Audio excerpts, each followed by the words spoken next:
The playoffs are here, and you can predict the action all the way to the finals with FanDuel Predicts. Predict the spread, the total points, and even the game-winning moments that make the playoffs. Sign up and get a $25 bonus with FanDuel Predicts. Offered by FanDuel Prediction Markets, LLC, a registered futures commission merchant. 18-plus bonus is non-withdrawable and expires 7 days after receipt. Trading derivatives involves significant risk and may not be suitable for all investors. Manage your activity with their consumer protection tools. Restrictions apply. See terms at FanDuel.com/predicts/bonus-offer-terms. The Rush Hour with James Golden. Entertaining and informative. On the Red Apple Podcast Network.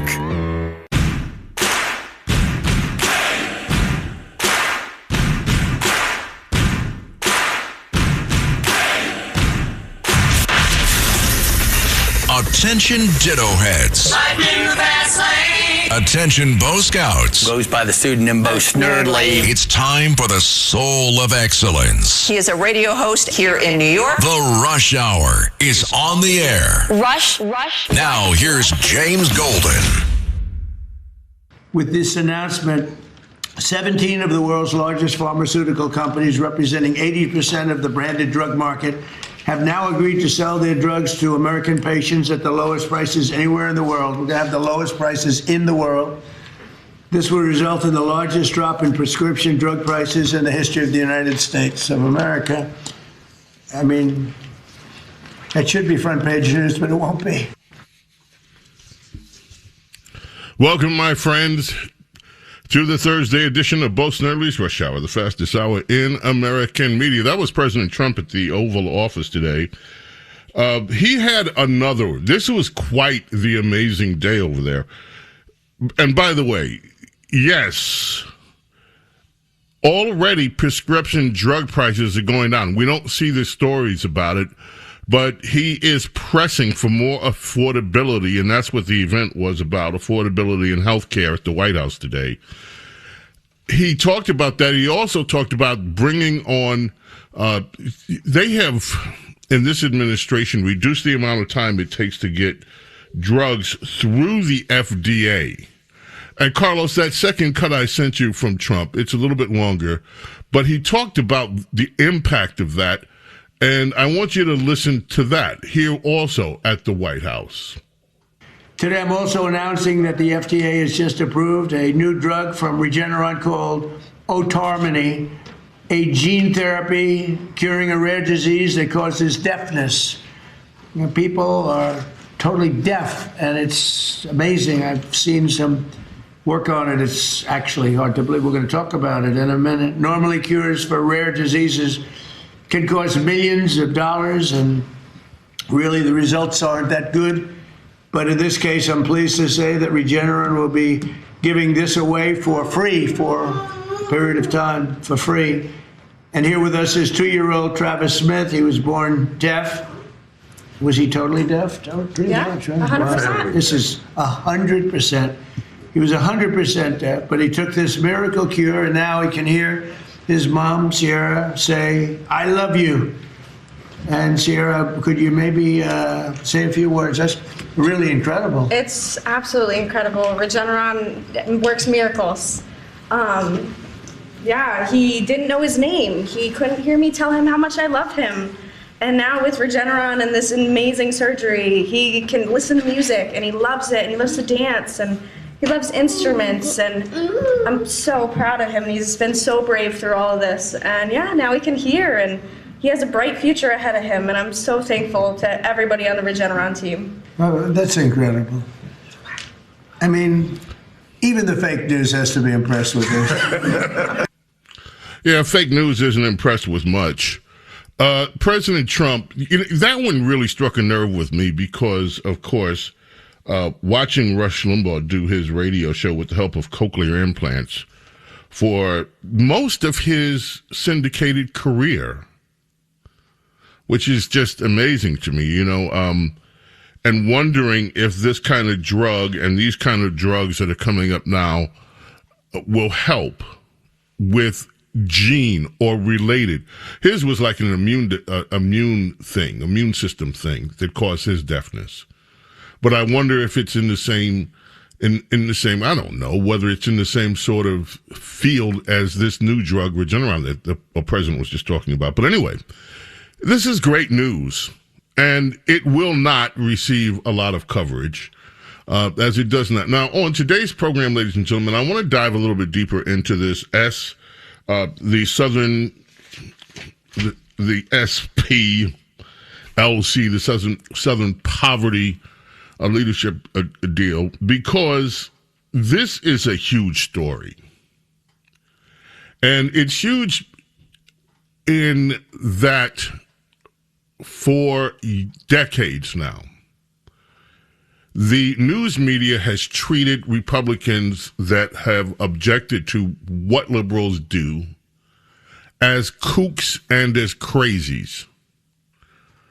So when Charlottesville happened, for instance, and you had people online saying, look, there's something wrong here, this is like a false flag operation, they're totally ignored. They were totally ignored and, in fact, reviled for those remarks. And then you remember Joe Biden and the mainstream media took out of context Trump's words and said pretty much that Trump was saying that the white supremacists were fine people. And that's not at all what he was saying. And it was twisted out of words for political gain.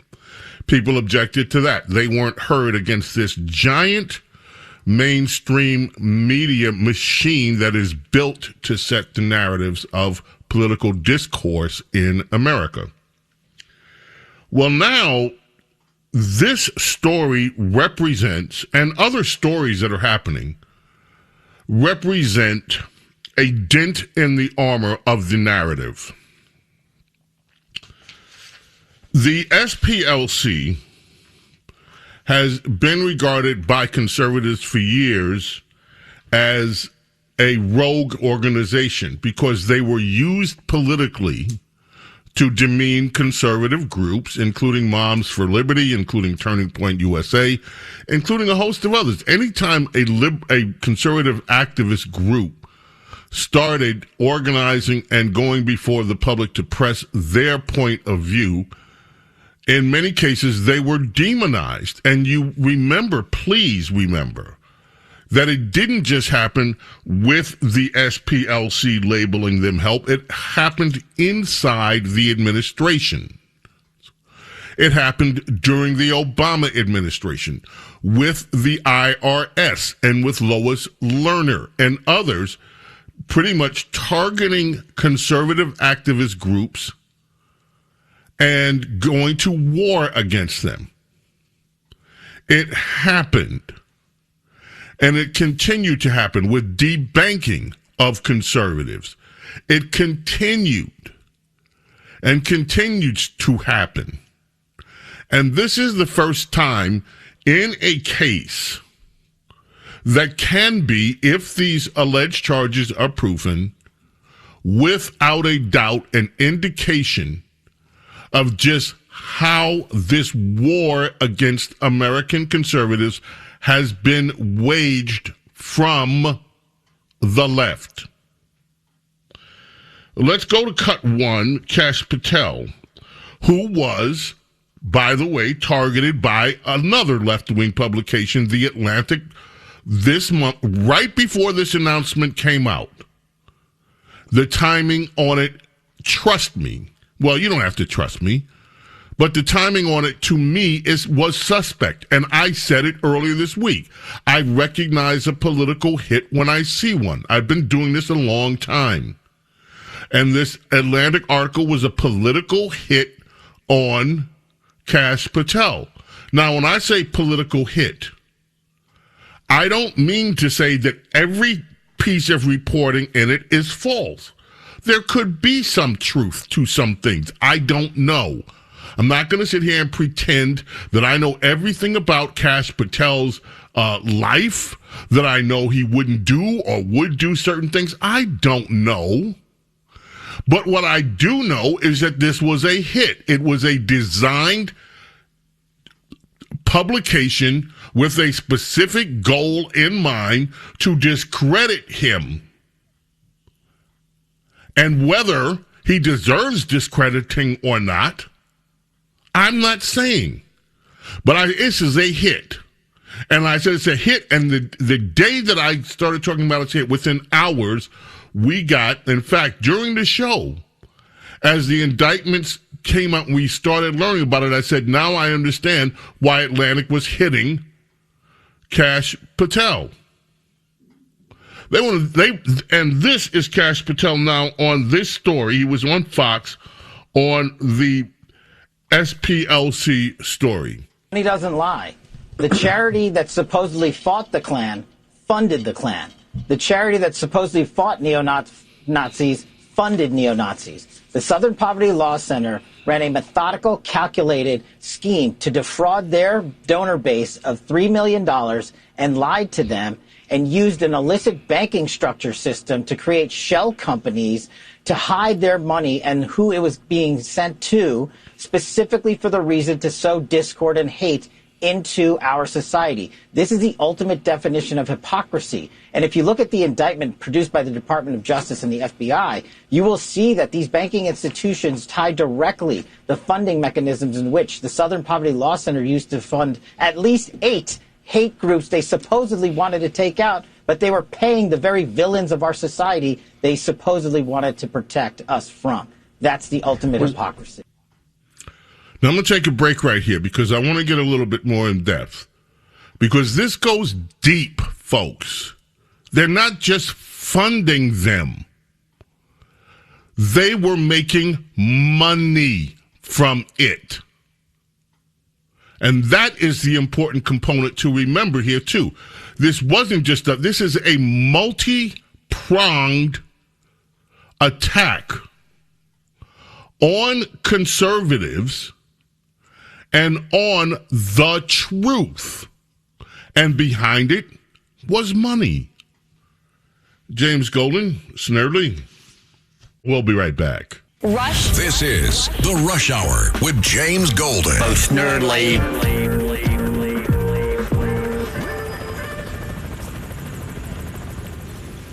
The Rush Hour with James Golden. Entertaining and informative. On the Red Apple Podcast Network.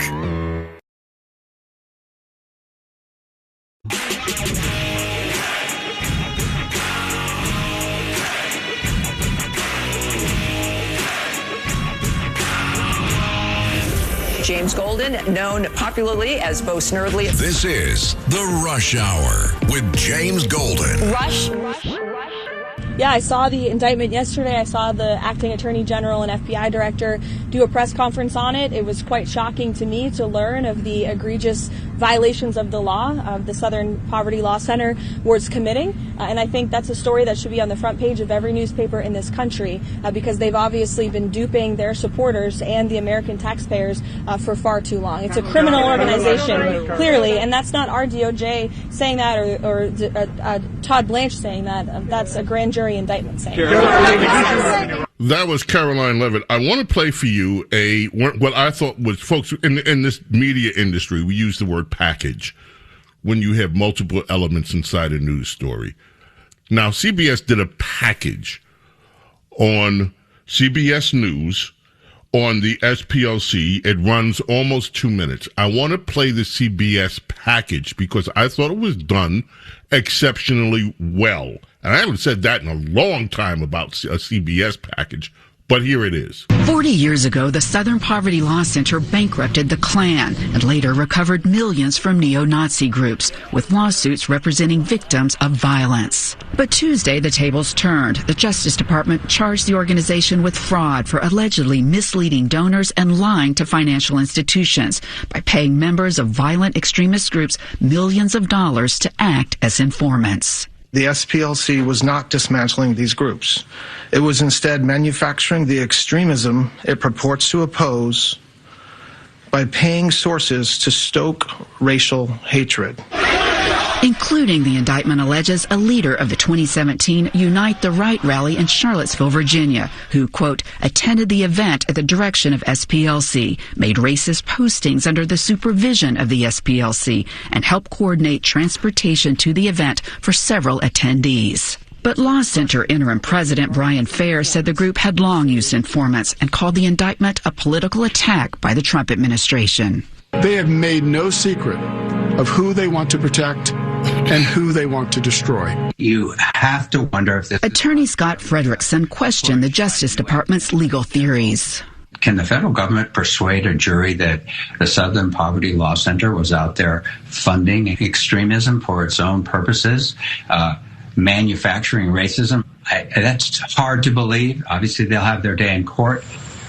But there have been calls to investigate the Law Center for years. In 1995, the Montgomery Advertiser was the finalist for the Pulitzer Prize for articles alleging that the center was misleading donors and wasting their money. And more recently, critics say that its hate watch list of extremists includes many mainstream conservatives. Tony? Jan, thank you very much. Now, there's a lot to unpack in that. So let me just say this. If you look at what is being alleged right now, it turns out that, and please hear me when I say this, if this is true, hate has become a big business. Hate is a business. Folks, after Charlottesville and the allegations there, the SPLC knew they were doing these hateful posts. They funded travel to this rally that was then used to target Trump as some kind of racist and everything else. They knew. But what happened with the SPLC?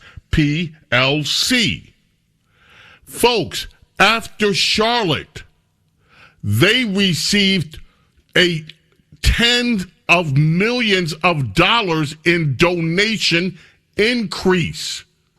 So, in other words, what they're being accused of, they use these groups to produce hate for the media and public consumption, and then they make millions of dollars supposedly because they're fighting the hate. But they are behind the hate that they are supposed to be fighting.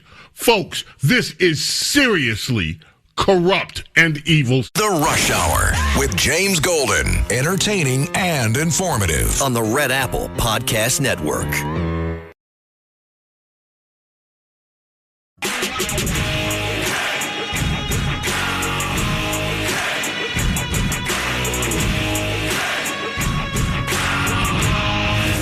James Golden, known popularly as Bo Snerdley. This is The Rush Hour with James Golden. Rush. James Golden, Bo Snerdley here. Thank you so much. Ladies and gentlemen, I just want to say, and I'm so looking forward to catching up with Princess Di this weekend, because this, to me, is one of the biggest stories, and it's not being treated as such. I mean, there's outrage, but this is a huge story. This gives you the underpinning of how filthy, dirty, disgusting, hypocritical that liberal hatred is, and also a window into how easily the American media plays along with it. Because what happened at Charlottesville was reported one. It turns out now that the SPLC it is alleged, was behind some of what we saw with the hate being stirred up. It was manufactured. This was not happening, effervescing from America. It was effervescing from a political effort to put hate front and center as representative of where the American people are. It was bought and paid for hate. And it was done so for a political and a financial objective. Let's keep the narrative going that the right are a bunch of haters. And while we're doing it, let's make millions and millions of dollars in donations and smear the right. Hate is big business. And we're talking about millions of dollars in donation. Now, where does that money go? How much of that money, how many people sold out, if this is all true, what they supposedly believe, in order to live large in the material world by selling hatred and a false political narrative about America to America and to the world? This has broad implications. And if this group is doing it, what other groups are doing it? We keep talking about the money behind protest. What is the objective? Who are the players? What we see in politics isn't the truth. If this is true, then how much of what you're seeing of the political narrative is a bought and paid for narrative to keep fundraising machines going and to keep hatred alive as a business? Speaking of keeping hatred alive as a business, let's tune in, cut 4 to Chuck Schumer on the Senate floor. The Republicans are passing they're passing now funding a reconciliation bill to just go ahead and fund the Department of Homeland Security, Border Patrol, and ICE for the rest of President Trump's presidency. And Democrats are having a cow. They don't need, and by the way, Republicans should have done this before, instead of even bothering to ask Democrats for their votes. But here's Chuck Schumer melting down on the Senate floor over it. Senate Republicans showed the American people where they stand. Not for families struggling with the high costs of child care, groceries, gasoline, electricity, but for pumping $140 billion towards rogue agencies. What kind of bubble are they living in? How apart are they from people's real needs? And he continued to demonize ICE and Border Patrol. Now, the new head of DHS is not standing for it. Cut 5, this is Markwayne Mullin responding to Chuck Schumer, calling out these brave agents of ICE and Customs and Border Patrol who have done so much to make this country safe. Makes my ears red. It takes a lot to get me upset. But Chuck Schumer, no one respects you. The definition of a lying scumbag politician, that is you. You would be the definition if you Googled you right now. I mean, why don't he just come out and be honest with American people? He wants to have open borders. If you want to defund the Customs and Border Protection Agency, if you want to defund ICE, who is in there arresting the criminals that the laws were passed by you, you had time to change those during the Biden administration. You didn't.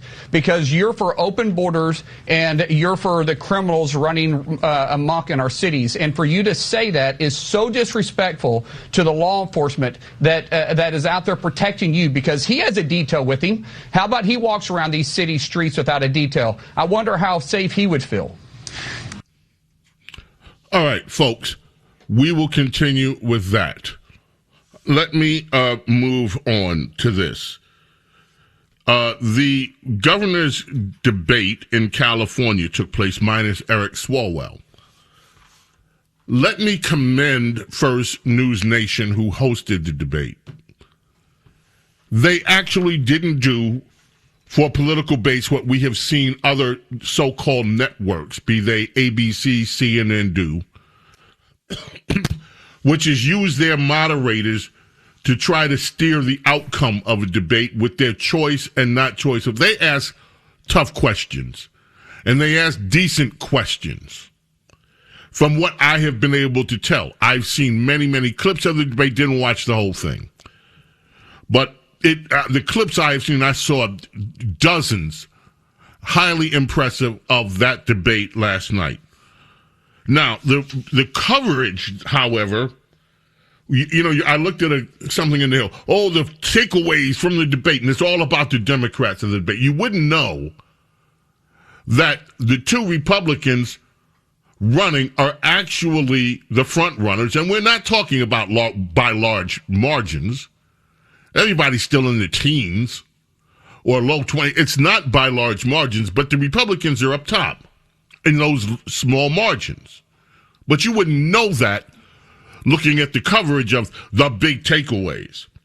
So here are some of the questions. We're going to run through some of them really quickly. The debate question, cut 6. Steve Hilton, the Republican who right now is the number one candidate in California, cut 6. Mr. Hilton, you said you were deeply honored to recently receive President Trump's endorsement. That's despite the fact that 62% of Californians disapprove of the job he is doing. Are those Californians wrong? You have 60 seconds.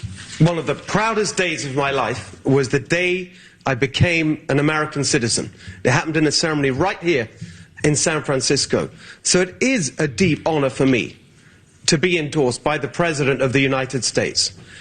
And here's the thing that's going to help every Californian when I'm governor, is that we will have a constructive relationship and partnership with the federal government, which would be the case, I would hope, for any party in that situation, so that we can make things better in California, work with the president and his administration to manage our forests better, to harvest the timber so we can build the single-family homes we need for our young families, to work to increase California energy production as he wants to do so we can lower gas prices, to fight the fraud in our government so we can cut spending and cut taxes, to work to enforce our immigration laws in all these areas and more. It will benefit every Californian to have a governor who is a partner on these issues, Mr. Hilton, with the president and his team. Much.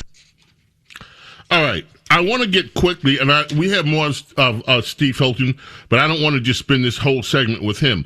Let's talk about Katie Porter. Now, the Democrat Party are trying to promote one of the two. It's either Tom Steyer, this billionaire who's dumped so many millions in elections across the country, big climate change guy. By the way, Bernie Sanders, Mr. Anti-Billionaire, Mr. The billionaires are a bunch of oligarchs. Bernie Sanders has endorsed the billionaire. It's just, you can't make it up. So he wants the billionaire for Bernie. And Katie Porter, of course, former Congresswoman, horrible reputation with her staff. But Katie Porter is the other that they're hyping up. Xavier Becerra's in the race. He's not. They actually allowed a person of color in the race. At first, California, UCLA was supposed to host the debate. They blocked out all the candidates of color. Weren't allowed to participate. But since News Nation took it over, they're letting candidates of colors debate as well out in California. So, here's Katie Porter. Let's do cut 10. Asked about English proficiency for truck drivers. This big, California has unleashed so many truck drivers, giving them CDL licenses, and they can't speak or read English on the roads. She was asked about it. Cut 10. Porter, same question. Do you believe that English proficiency, language proficiency, should be strictly enforced for truck drivers? You have 60 seconds. I would absolutely fight the Trump administration because the job of the California governor is to protect Californians. And right now, that includes protecting them from Donald Trump.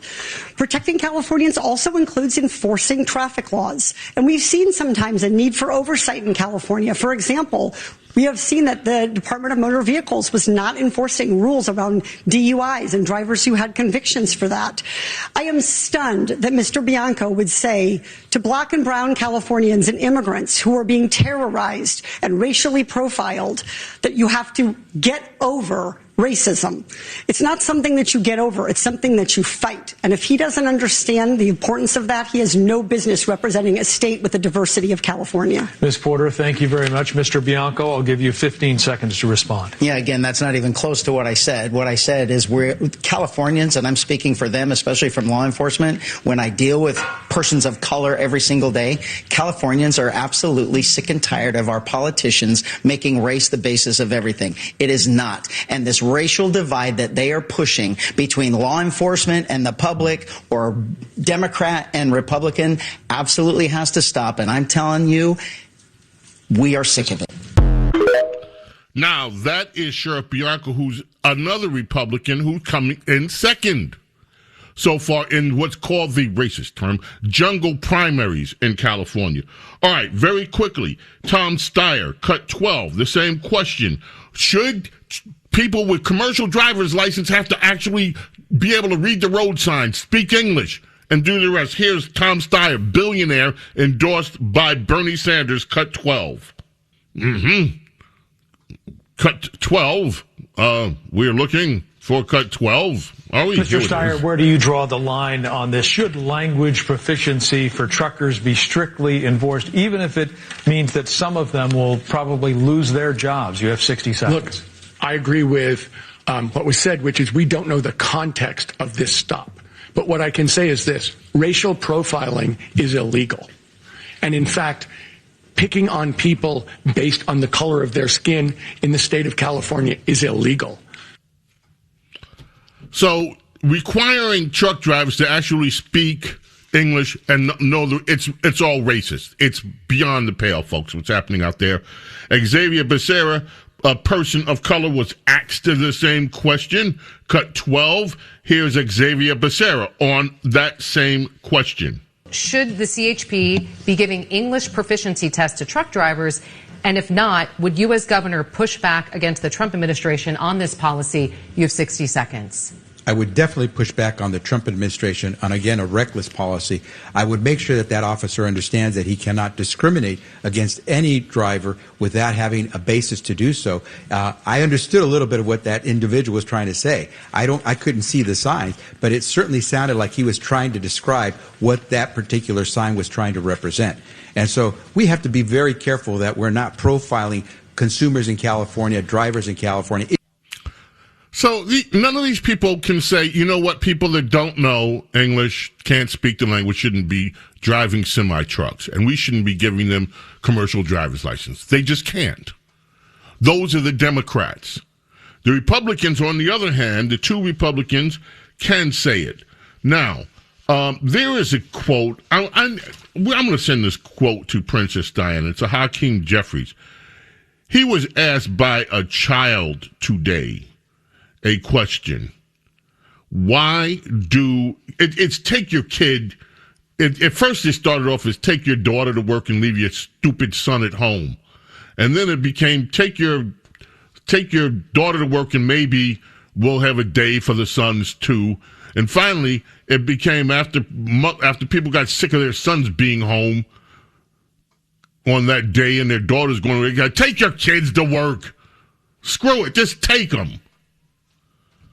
So the kids came to work today, including at the Capitol, and there was a kid that asked how they were allowed to ask questions to Hakeem Jeffries.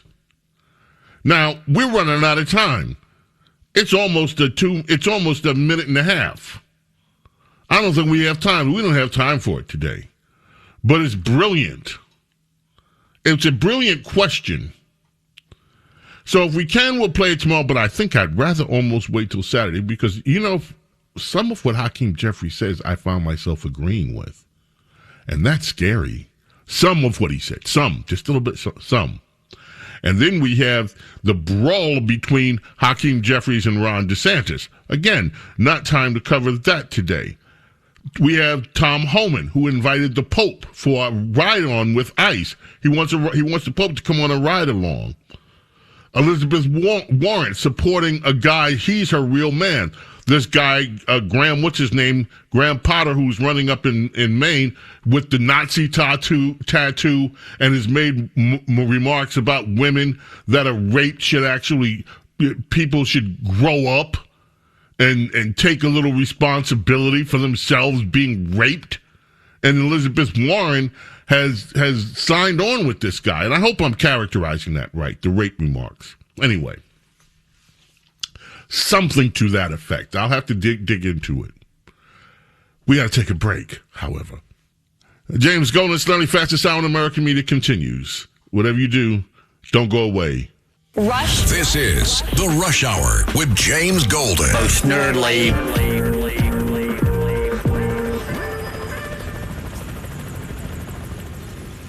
The Rush Hour with James Golden. Entertaining and informative. On the Red Apple Podcast Network.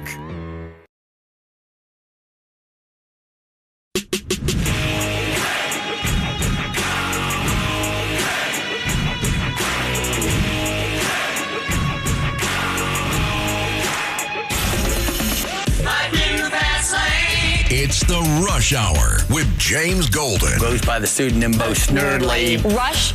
Now, here's James Golden. Under the Moonlight, baby. The Under the Moonlight album started, well, David Bowie started a 3-week number one across the pond on this day in 1983 with this one, the Let's Dance album. It was the Under the Moonlight tour. China Girl went big. This one, that's, of course, Omar Hakim on drums. Time for us to go. We're going to leave you with Bowie. May God bless, protect each and every single one of you, your family, your loved ones. Love and gratitude for your being here with me, allowing me to be with you. God willing, we're back tomorrow for the Friday, can't believe it's already Friday edition of Bo Snerdley's Rush Hour. Until then, I bid you adieu. Bye. Thanks for listening to Bo Snerdley's Rush Hour. You can hear Bo Snerdley's Rush Hour weekdays at 4 on 77 WABC. If you like the podcast, share it with your friends and listen anytime at WABCRadio.com and download the WABC Radio app. Hit that subscribe button on all major podcast platforms. Plus, follow WABC on social on Instagram, TikTok, Facebook, and X. See you next time for a new episode so you never have to wonder. What the heck is going on here?